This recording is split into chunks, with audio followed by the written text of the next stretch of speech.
This Realty ONE Group Select property video is presented by Anna Sturt. Location, location, location.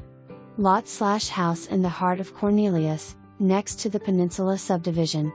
Permitted dock, ramp, beach area west/beautiful deck perfect for entertainment. Private cove west/deep water, 10 to 15 feet, open water and seasonal golf course views. Finished basement. Sellers willing to share plans for contemporary lake home to replace main floor. Property includes 1/7 part ownership on parcel 00108503, which is land under the water in front of home and part of green area across from the water. No HOA and no building restrictions. Connected to city water and city sewer. Current home grandfathered to be 30 feet from lake. 200 square feet finished cottage, great for guest. HOA is voluntary.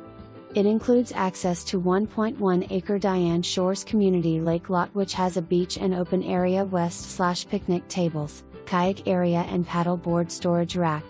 2 sky ramps, shed closest to fence up front, washer and dryer do not convey. Come see this.